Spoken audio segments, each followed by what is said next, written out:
Dinosaurs കറങ്ങി നടന്ന സ്കോട്ട്ലൻഡിലെ ഒരു സ്ഥലത്ത് പോയാലോ? ഒരുപക്ഷെ സ്കോട്ട്ലൻഡിലെ തന്നെ ഏറ്റവും പിക്ചറസ്ക് ആയിട്ടുള്ള ഡെസ്റ്റിനേഷൻ ആയിരിക്കും ഐൽ ഓഫ് സ്കൈ. അതിൻ്റെ ഒരു എൻഡിലാണ് ഞാൻ ഈ പറഞ്ഞ ലൊക്കേഷൻ.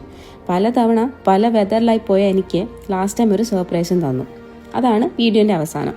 പോയ സ്ഥലത്തേക്ക് തന്നെ വീണ്ടും വീണ്ടും എന്തിനാണ് പോകുന്നതെന്ന് ചോദിച്ചാൽ ഇതൊക്കെ കണ്ടിട്ടിപ്പോൾ എങ്ങനെയാണ് പോകാതിരിക്കുന്നത് അല്ലേ?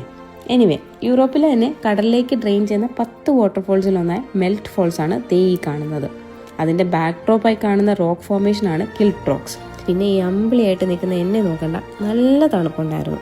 അപ്പോൾ നമ്മളിവിടെ പറഞ്ഞത് കിൽട്ട് റോക്സ്.